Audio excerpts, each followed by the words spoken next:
राधे। आइए छठे स्कंद के 9वें अध्याय पर चर्चा करते हैं। त्वष्टा के पुत्र विश्वरूप को देवताओं ने गुरु बना लिया, क्योंकि बृहस्पति छोड़ के जा चुके थे, छिप गए थे। विश्वरूप ने नारायण कवच का ज्ञान दिया, तो नारायण कवच के प्रसाद से देवताओं को फिर विजय हासिल हुई। बड़े आराम से काम चल रहा था। अब देवता भी यज्ञ करते हैं। देखिए यहाँ पर कि यज्ञ में विश्वरूप जोड़ जोड़ से मंत्र बोलकर देवताओं के नाम से यज्ञ कराते थे। यहाँ लिखा है शवै बर्हिषि देवेभ्यो भागम प्रत्यक्षमुच्चकै।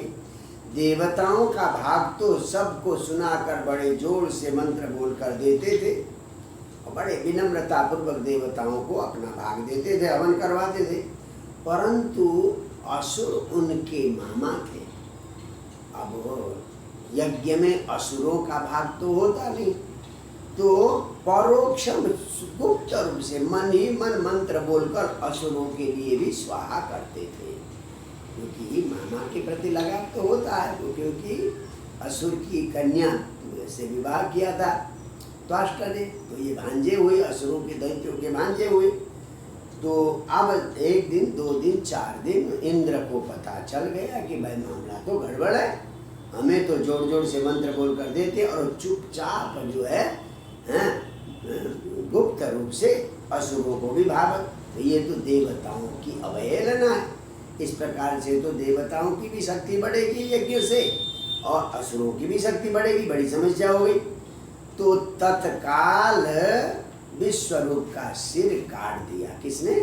देवराज इंद्र ने। देखिए देवता लोग बड़े स्वार्थी होते हैं। यद्यपि सत्वगुणी कहा है, परंतु देवता लोग बड़े स्वार्थी होते हैं।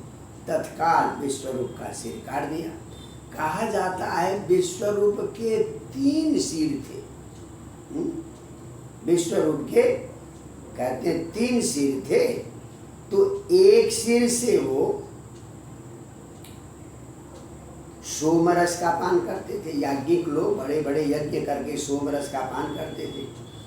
दूसरे सिर से वो सुरा पीते थे और तीसरे सिर से वो अन्न खाते थे। यानी सोमरस का पान भी करते थे एक सिर से, दूसरे सिर से सुरा का सेवन भी करते थे और तीसरे सिर से अन्न का ग्रहण करते थे। कहते तीनों सिर देवराज इंद्र ने काट दिया।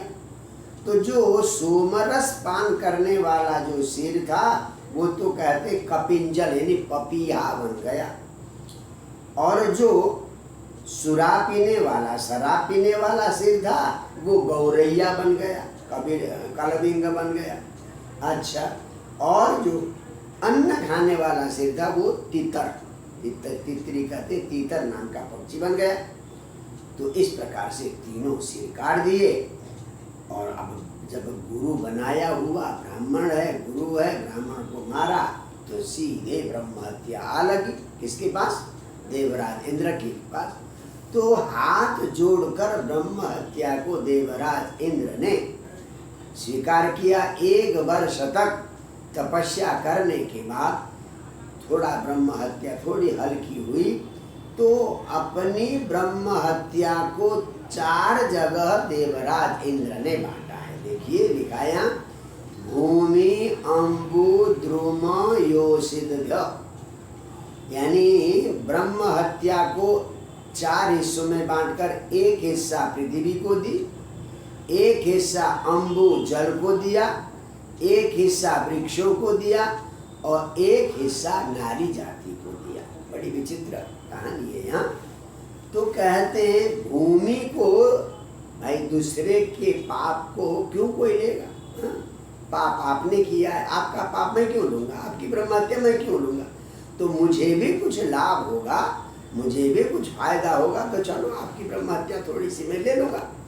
तो पृथ्वी ने ब्रह्म हत्या ली और पृथ्वी को क्या वरदान मिला? जहाँ भी खड्डा होगा कुछ दिन के बाद बारिश और बाढ़ के कारण पृथ्वी का खड्डा भर जखात पूर बरेना। अगर जमीन में कहीं खड्डा हो गया तो कुछ दिन के बाद, कुछ वर्षों के बाद वो खड्डा भर जाएगा।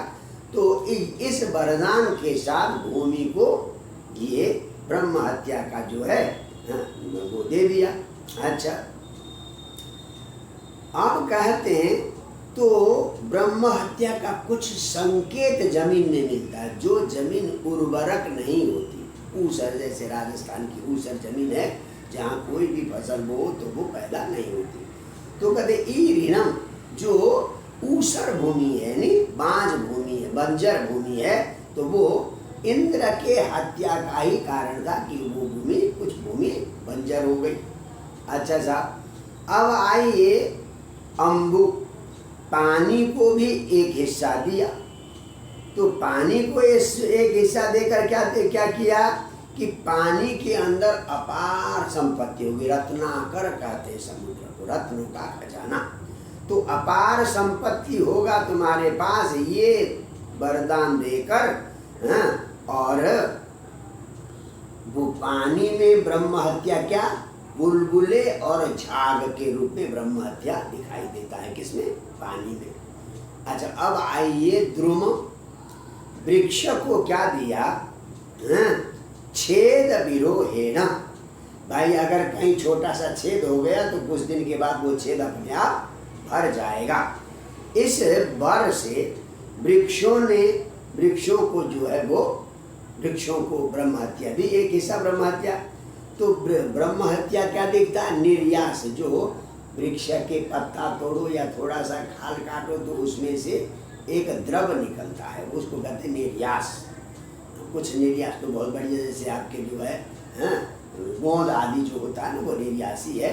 तो वृक्ष के काटने पर जो खून, उनका जो द्रव बाहर निकलता है, वो ब्रह्म हत्या का रूप है।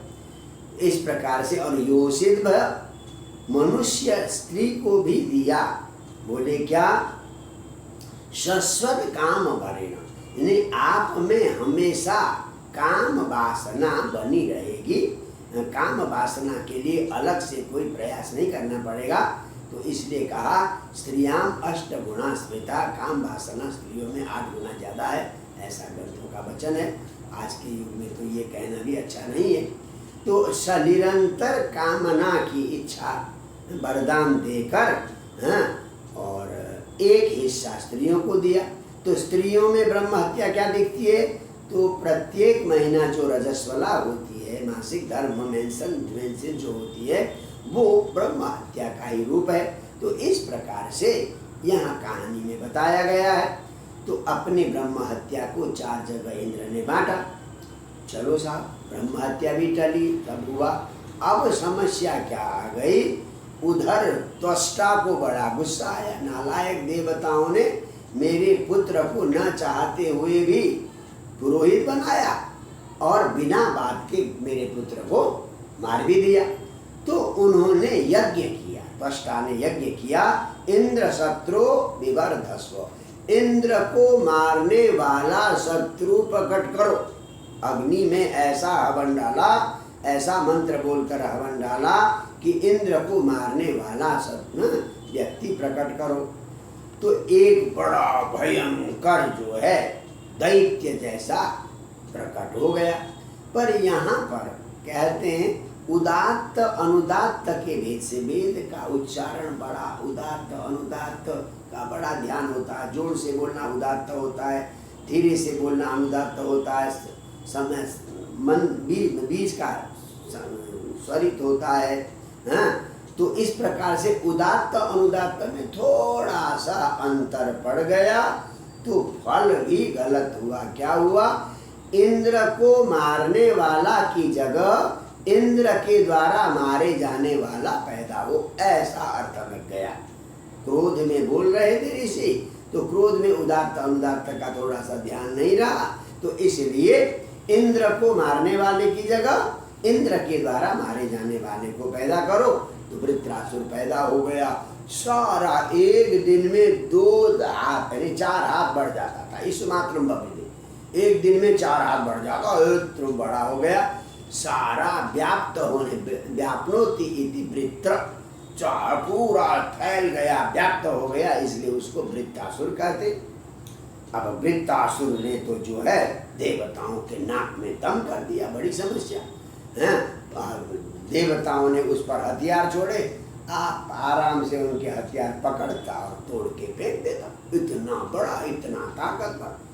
तो सारे देवता भगवान के पास जाते हैं, भगवान से जो है निवेदन करते हैं। फिर भगवान आकर कहते हैं, प्रसन्न होकर देवताओं पर कहते हैं, देखो भाई, जो स्वार्थी व्यक्ति होता है ना, कृपण व्यक्ति, उसको केवल अपना काम दिखता है कि मेरा काम होना चाहिए, पर उस काम से उसका हित होगा या नहीं होगा वो इस बात को नहीं जानता। बहुत बढ़िया लिखा, न वेद कृपण श्रेय आत्मनो गुणवद। वो तो केवल वस्तु को देखता है, गुण को देखता है, इससे मेरा कल्याण श्रेय होगा नहीं होगा नहीं जानता। तो इसीलिए तो ऐसे व्यक्ति को जो वो चाहता है वो नहीं दिया जाता।